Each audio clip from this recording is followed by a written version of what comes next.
फलटणमध्ये hotel व्यावसायिकाला प्रेमाच्या जाळ्यात अडकवून 4 लाखांची खंडणी मागितली, त्याला मारहाणही केली।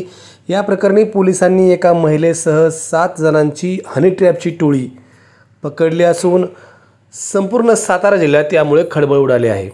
फलटण पोलिसांनी केलेल्या कौशल्यपूर्ण तपासात 12 तासांमध्ये हॉटेल व्यावसायिकाला लुबाडणाऱ्या व त्याच्याकडे खंडणी मागणाऱ्या हनी ट्रॅपचा पर्दाफाश फलटण पोलिसांनी केला आहे।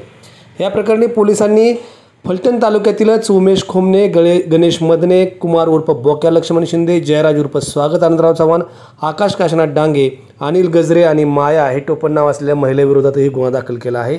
6 जणांना पोलिसांनी अटक केलेली आहे। यातील सगळ्यात महत्त्वाची गोष्ट अशी की या हॉटेल व्यावसायिकाकडे काही दिवस टिफिन आणि जेवण नेण्यासाठी पार्सल नेण्यासाठी येणाऱ्या महिलेनं हॉटेल व्यावसायिकाशी ओळख वाढवली आणि त्यानंतर दोघेही फिरायला गेल्यानंतर फिरून माघारी येताना 2 जणांनी अडवून आमच्या बहिणीला कुठे फिरायला नेता असे म्हणत हॉटेल व्यावसायिकाला मारहाण केली।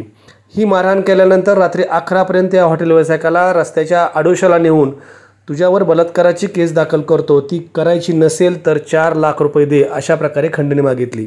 फोनपेवरून बळजबरीने 26,000 रुपये ट्रान्सफर केल्यानंतर दुसऱ्या दिवशी हॉटेल व्यावसायिकाने पोलीस ठाणे गाठले आणि या ठिकाणी अशा प्रकारची मला हनी ट्रॅपच्या टोळीनं मारहाण केलेले असल्याचे सांगितल्यानंतर पोलिसांनी गांभीर्यानं हा गुन्हा घेतला आणि अवघ्या 12 तासात संबंधित महिलेला पकडून महिलेच्या बाजूकडील चौकशीतून हे 7 जण निष्पन्न केले आणि या 7 जणांविरोधात गुन्हा दाखल करून त्यातील 6 जणांना अटक केली।